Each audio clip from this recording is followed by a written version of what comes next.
DDHQ polling model, our model, shows Donald Trump with about a 10% advantage in terms of possibility to win. The Economist says he has a 2/3 chance to win.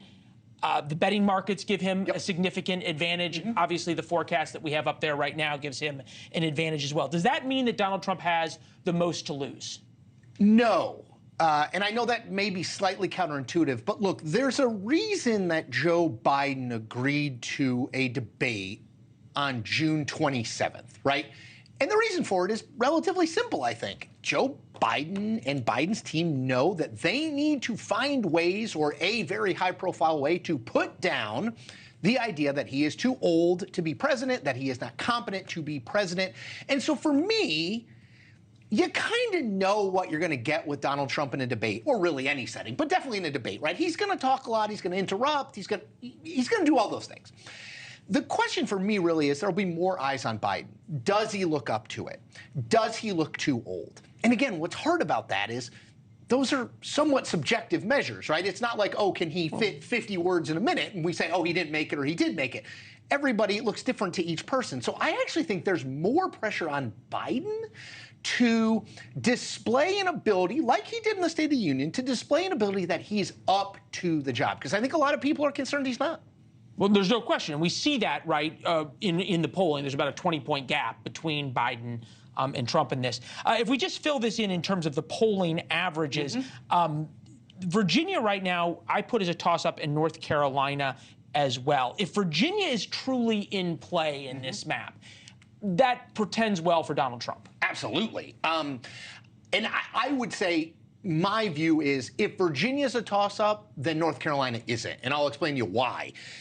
If Virginia was for a very long time a Republican state. It has since gone more to Democrats, but there is data out there that suggests it's so. This is the Virginia polling that shows them tied. I don't believe that, but our reporting is that Donald Trump plans his first rally post-debate in Virginia. And remember, the two most valuable things in the campaign can say, we're going to win California, we're going to win New York, but what really matters is, where are they spending money on television and where are they spending the candidates' time? Right? So those are the two most valuable assets. So I think that's interesting. The reason I say, if Virginia is competitive, that means Donald Trump is running better, to your point, that he's running better in these states that were blue.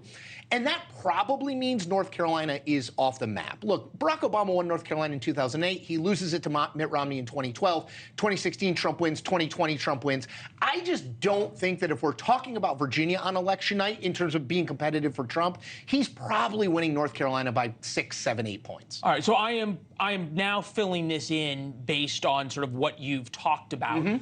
First time on the program, we'll let you drive this. We'll let you drive the map here sometime in the future. But this now talks about Donald Trump with 312, 315 electoral college votes. That's a landslide. Yeah. So what I would say is, people ask me all the time, when they know you cover politics for a living, I'm sure you have this, they say, well, who's going to win? And I always say, look, I don't know who's going to win. I'd be, gambling on it if I didn't know who's going to win. But the truth is, Donald Trump has a lot more paths to 270 plus votes than does Joe Biden. I always remind people, look, if Joe Biden loses Arizona, Nevada, and Georgia, okay, he won those three in 2020. Let's say he loses those three. He's behind in all three.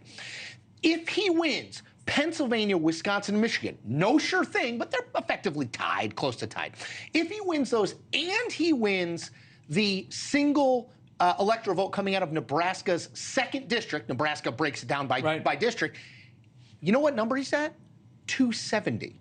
So he's right at the number if he wins everything that I just talked about, and that's no sure thing. Donald Trump has a lot more paths to we're putting that we're putting that up right now. But he just the big takeaway here is, look, Donald Trump has a lot more paths to 270 electoral votes than does Joe Biden. Does that mean that Donald Trump is going to win? No, but to me today, you'd rather be him than Biden.